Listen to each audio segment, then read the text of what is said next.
Chapter 5. And they came over unto the other side of the sea, into the country of the Gadarenes. And when he was come out of the ship, immediately there met him out of the tombs a man with an unclean spirit, who had his dwelling among the tombs.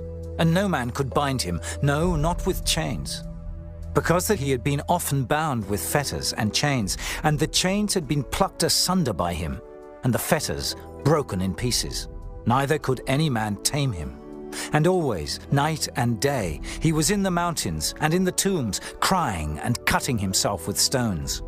But when he saw Jesus afar off, he ran and worshipped him, and cried with a loud voice and said, What have I to do with thee, Jesus, thou Son of the Most High God? I adjure thee by God that thou torment me not. For he said unto him, Come out of the man, thou unclean spirit. And he asked him, What is thy name? And he answered, saying, My name is Legion, for we are many. And he besought him much that he would not send them away out of the country. Now there was nigh unto the mountains a great herd of swine feeding. And all the devils besought him, saying, Send us into the swine, that we may enter into them. And forthwith Jesus gave them leave. And the unclean spirits went out, and entered into the swine. And the herd ran violently down a steep place into the sea. They were about 2,000, and were choked in the sea. And they that fed the swine fled, and told it in the city and in the country. And they went out to see what it was that was done. And they come to Jesus, and see him that was possessed with the devil, and had the legion, sitting, and clothed, and in his right mind. And they were afraid.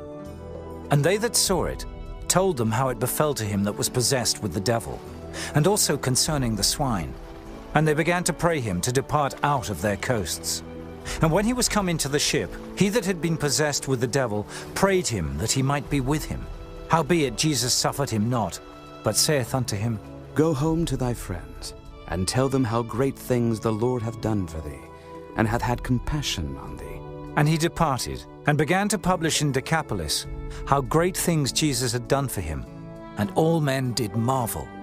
And when Jesus was passed over again by ship unto the other side, much people gathered unto him, and he was nigh unto the sea. And behold, there cometh one of the rulers of the synagogue, Jairus by name. And when he saw him, he fell at his feet, and besought him greatly, saying, My little daughter lieth at the point of death. I pray thee, come and lay thy hands on her, that she may be healed, and she shall live. And Jesus went with him, and much people followed him, and thronged him. And a certain woman, which had an issue of blood 12 years, and had suffered many things of many physicians, and had spent all that she had, and was nothing bettered, but rather grew worse, when she had heard of Jesus, came in the press behind, and touched his garment. For she said, If I may touch but his clothes, I shall be whole. And straightway the fountain of her blood was dried up, and she felt in her body that she was healed of that plague. And Jesus, immediately knowing in himself that virtue had gone out of him, turned him about in the press, and said, Who touched my clothes? And his disciples said unto him, Thou seest the multitude thronging thee, and sayest thou, Who touched me? And he looked round about to see her that had done this thing. But the woman, fearing and trembling, knowing what was done in her, came and fell down before him, and told him all the truth. And he said unto her, Daughter, thy faith hath made thee whole. Go in peace, and be whole of thy plague. While he yet spake, there came from the ruler of the synagogue's house certain which said, Thy daughter is dead. Why troublest thou the master any further? As soon as Jesus heard the word that was spoken, he saith unto the ruler of the synagogue, Be not afraid, only believe.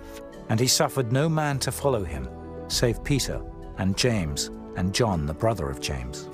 And he cometh to the house of the ruler of the synagogue, and seeth the tumult, and them that wept and wailed greatly. And when he was come in, he saith unto them, Why make ye this ado, and weep? The damsel is not dead, but sleepeth. And they laughed him to scorn.